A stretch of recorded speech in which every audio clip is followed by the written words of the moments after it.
the monkey. I mean, does this feel like Final Destination meets Scream?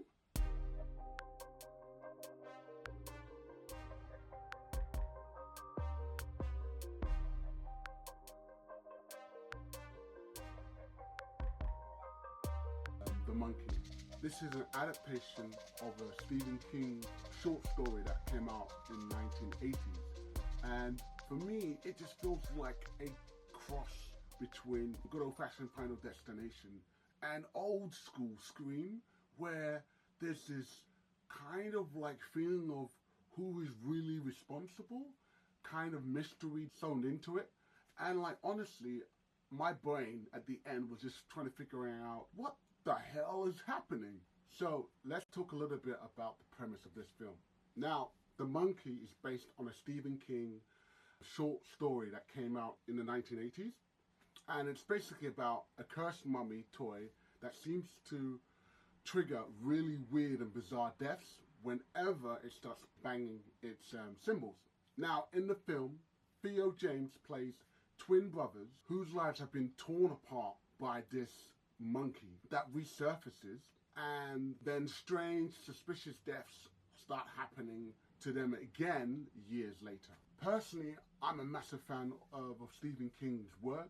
When you've got great adaptations of Misery, Pet Sematary, I love both versions, and both versions of It.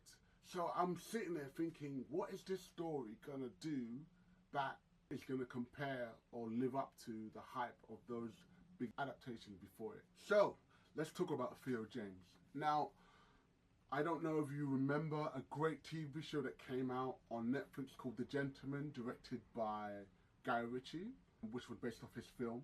And Theo James was great in that. He was also, if you can cast your minds back to his debut in the Divergent series, I remember only watching 1 and maybe a little bit of 2 and 3. But, you know, it's quite absurd to see him now taking such a beautiful role with this duality about it. And then I forgot that he was Bastion in the amazing X-Men Mighty 7 Marvel animation show that happened last year. And so it's quite fitting that he was able to jump from one mutant apocalypse to Stephen King's bizarre world, which I think was great. I have to admit, you know what? He was so good, I forgot that he's British. I really thought he was American, and then I found out he's British. So for me, he was able to disappear into that role and the accent with such ease. And I'm just really grateful for just seeing his performance and the way he presented it on screen. Let's talk about Tatiana Maslany. Now, she plays the twins' mothers in this film, and I don't know if you know her from known work like Orphan's Black, or even for me, the amazing TV show She-Hulk. Yes, it's amazing. And then some of her work in Invincible, if you're into that as well. I personally feel that, once again, she always manages to bring such an emotional depth and weight to every single one of her roles. And the same is happening here in this film. Personally speaking, there were moments in this film, because she commits and decides to give such a weighted performance that allows for the world and the emotional beats, which later on hit really hard as you watch the film and understand what's really going on. And I think she did an amazing performance. It was so cool to see her back. Okay, let's talk about Christian Convery. Now, for me, you might remember him from the amazing TV show Sweet Tooth. And I personally really like this film, Cocaine Bear, absolutely insane. For me, he also gives a great version of the younger character that James plays. So for me, he gives a little bit more of a personal, tender feel that makes what's happening doesn't feel like just random or just, oh, what's the coolest way to kill someone. It really allows there to be a personal connection to what is happening on screen. And it's because of his performance as both twin brothers, which was super cool. I really thought they were twins as well, like in real life. So let's talk about Osgood Perkins. He's the guy who wrote this film, and directed it. Personally, I feel like he really leans into the body horror. There's elements of folk horror in there, and really, I would say, extreme dark comedy moments that are just like, what is going on? Personally, some of the deaths remind me of scenes out of a Final Destination movies, whichever one you want to pick.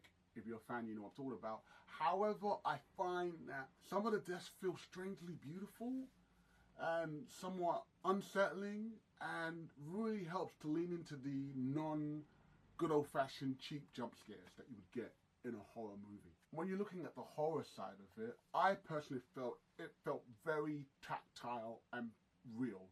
Practical is maybe a better word. Even when you knew that there were CGI moments, it was fine. For me, it allowed each kill to have a very, how can I say this, physical but uncomfortable edge, kind of uncanny and still feel surreal, so that it would allow, I believe, the second layer of the film, the psychological side, talking about fate and family and though what will happen when people leave in curses, which I would never thought would have came through watching this movie, which is, you know, quite surprising. Let's talk a little bit about the pacing. Personally, for me, I feel like the whole first act could have been its own movie because they had to do so much work to set up the premise and the storyline. And for me, I felt led into some of the pacing feeling a bit slow. But once we started spending more time with one of the brothers, that's when you really felt the film, I felt the film personally, move forward and really establish itself, and kept constantly asking the question, is it the monkey? Wait, is it random? Or is it something else or someone else?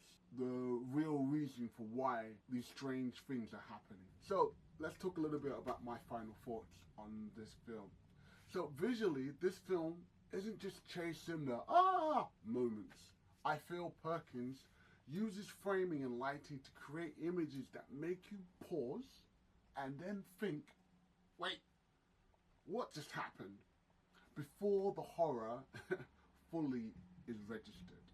Overall, the vibe for me, it plays like a part cursed object monster movie, part old school kind of classic folk horror, part pitch black comedy about how absurd and cruel death can be. In places it's messy, but also it's genuinely fun, creative and surprisingly beautiful. Horror ride that left me grinning and slightly disturbed in equal measure.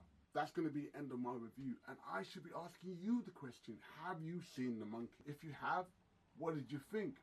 Do you think it ranks up there with all the Stephen King movie adaptations like It and Pet Sematary, or do you think they should never have made it? Let me know in the comments below what you think, and I just want to say thank you so much for clicking on this, and remember, if you can dream, you can be. Peace.